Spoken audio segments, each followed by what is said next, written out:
Hello,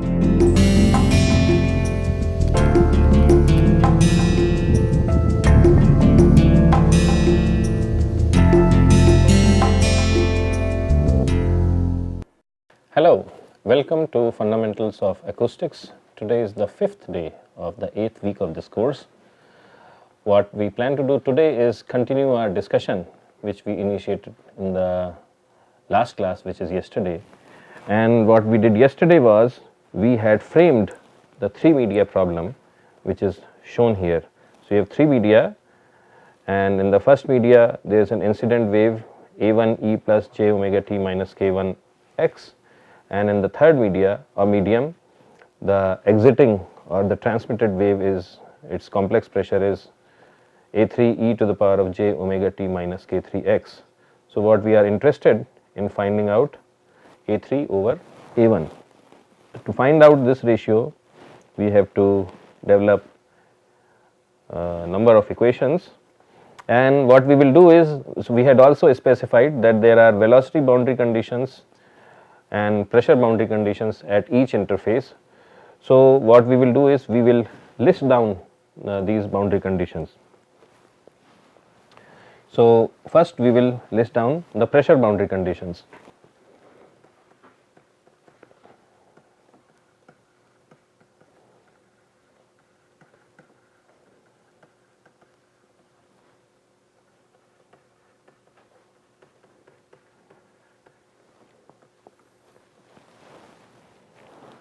So, the pressure boundary condition is that at x is equal to 0, P 0 t equals on in media 1 is same as P 0 t in media 2. Now, what is pressure? Now, P1 is equal to A1 E j omega t minus k1 x plus A2 E j omega t minus k2 k1 x.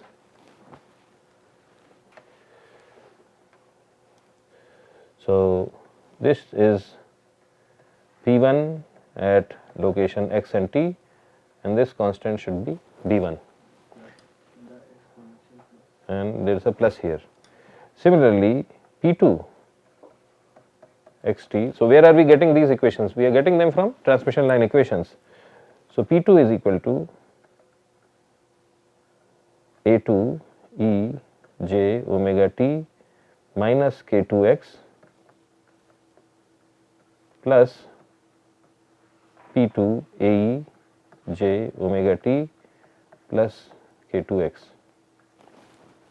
So, if I put x is equal to 0 in these relations, similarly I will, for sake of completeness, pressure in media 3 is Pxt is equal to A3 E j omega t minus k3x, and here I do not have a reflected term, so no B3 term. So, if I put x in equals 0 in this case, I get the condition for this P1 equals P2 at x is equal to 0. So, essentially what I get is A1 plus B1 equals A2 plus B2. So, let us call this equation 1. The next boundary condition for pressure is at x is equal to L. What is L? It is the length of the medium, second medium. So, here x is equal to L. So, at x is equal to L, P2 equals P3. So, I can write it as complex pressure LT equals complex pressure P3 evaluated at L and time t. So, if I put in these two equations, x is equal to L, I get A 2 E minus j k2L plus A3 E j k, oh excuse me, this is B2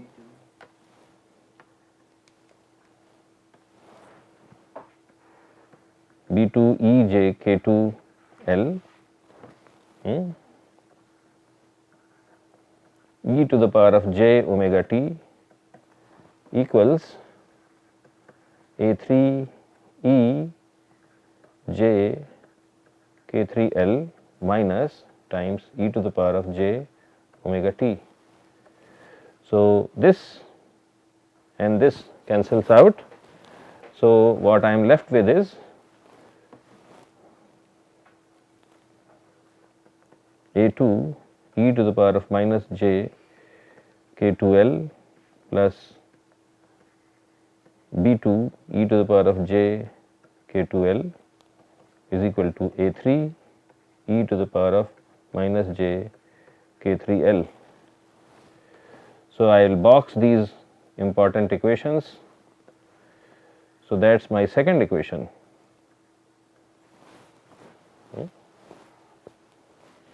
So, these are the pressure boundary conditions. So, I get two equations in A1 B1, A2 B2 and A3 from here. Next, we look at velocity boundary conditions.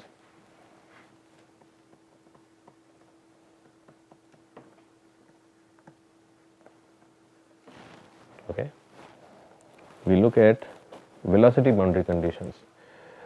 So, but before we write expressions for these, let us write down the expression for velocity. So, complex velocity u in medium 1 equals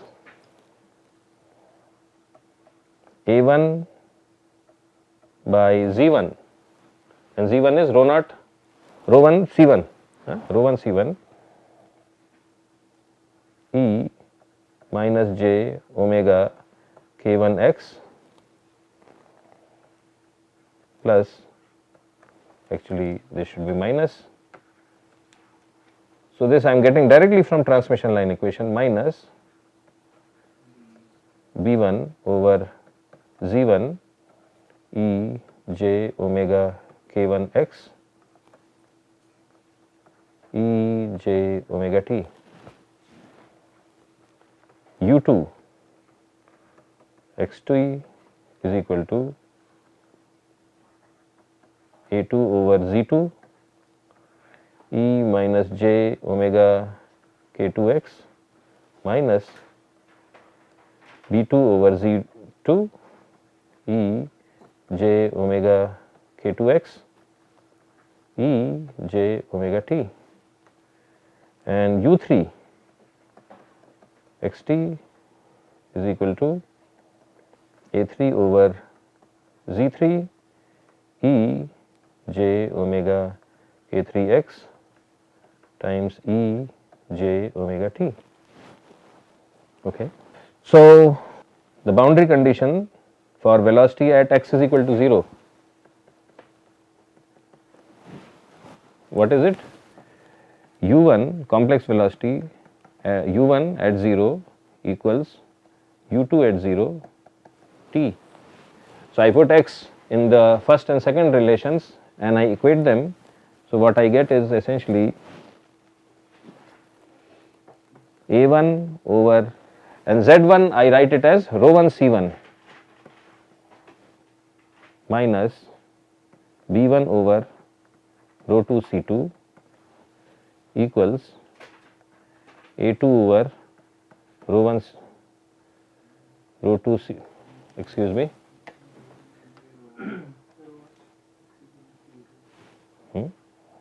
so this is rho 1 C1 and this is equal to A2 over Z2 minus B2 over rho 2 C2. Okay. So, this is the third important equation.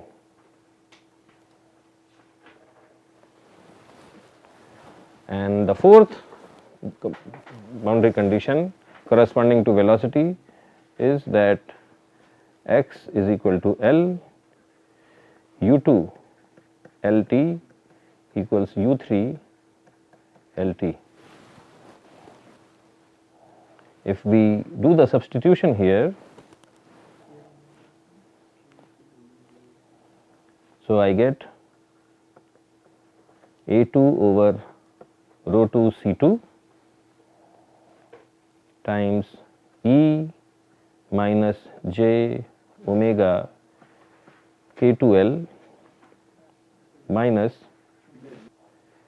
So, these are my expressions for complex pressures, and in these expressions for velocities I by error had included this term omega. Actually omega is, one expression would have been omega x over c, but omega over c is k1. So, I should not have included omega in these expressions associated with x. So, I am going to scratch off omega at these places. Okay. So, going back to our velocity boundary condition, what we have is A2 over rho 2 C2 exponent minus j K2L minus B2 over rho 3 C3 exponent j K2L. So, this should be rho 2 C2, and this equals A3 over Z3, which is rho 3 C3 exponent minus j K3L. So, that is my fourth equation. So, let us look at these, all the four equations.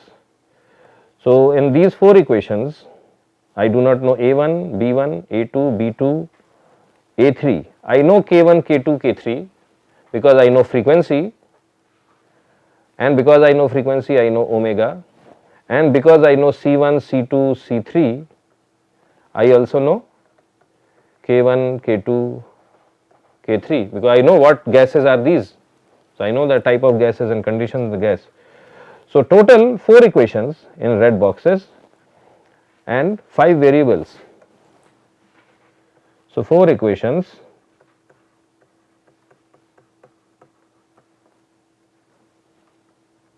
one, 2, 3, 4 and 5 variables. What are those 5 variables? A1, A2, B1, B2, A3. So, 4 equations and 5 variables. So, with this situation I can indeed compute the ratio of A3 over A1. Now, these are 4 equations and they are not straightforward equations. They are all linear equations because e to the power of j K2L is a constant, K2 is constant, L is constant. So, all these equations are linear, but it will take time to solve these equations so that we can get this ratio. So, what I will do is I will write down the relations directly, but instead of finding the expression for A3 over A1, we will actually look at a slightly different entity. So, what we want to know is, so we could find out this expression, but alternatively we would be interested in this parameter T, and what is T? It is the ratio of transmitted sound energy per unit area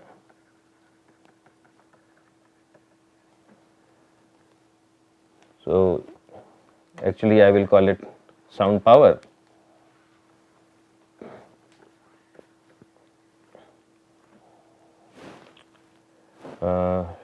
to incident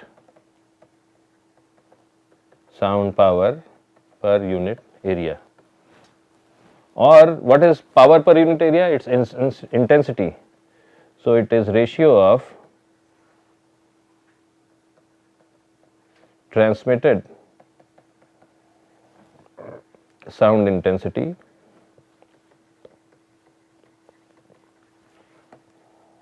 and incident sound intensity. Okay. Now, so this is sound intensity, which means power per unit area, and if you remember, now power per unit area, this is intensity, and if sound is travelling in the x direction, we had said that this is equal to pressure times u star, right? Pressure times u star, amplitude of pressure times amplitude of u star. And what is this? This is pressure, and because this is a wave travelling in forward direction, no reflections happening. So, this is, so for the incident, and what is the incident energy? Incident energy will be its magnitude of pressure times u star, and what is u star? It will be P star divided by Z star, and for the incident wave alone, what is Z star? Z star will be rho 1 C1. So, similar, so the incident intensity is equal to what? It will be, and what is P? It will be, its magnitude is A1, and P times P star is A1 square divided by rho 1 C1. And the last thing I wanted to say is, because it is a sinusoidal function, so I have to divide it by a factor of 2, right? RMS intensity is this divided by 2. If I do not divide it by 2, then that will be give me the peak thing. So, this is incident intensity and transmitted intensity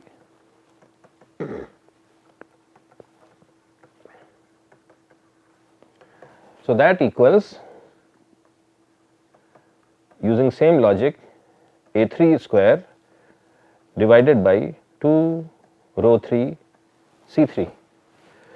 So, T equals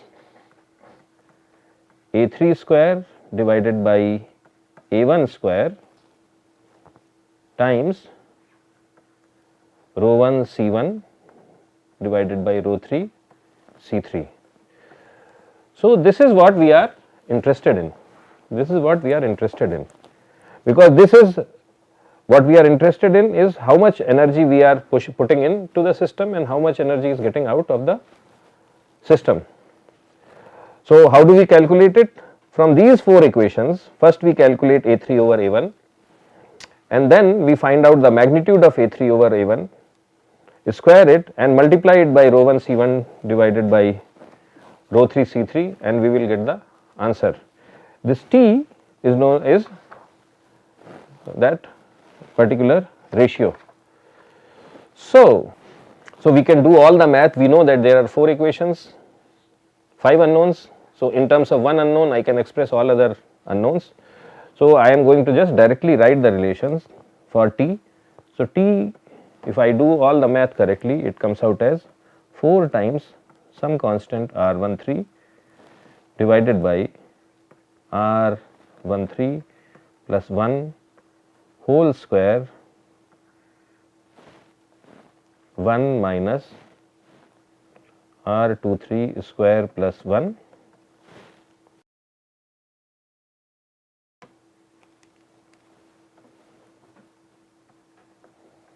times R12 square minus 1 divided by R13 plus 1 whole square sine square K2 L.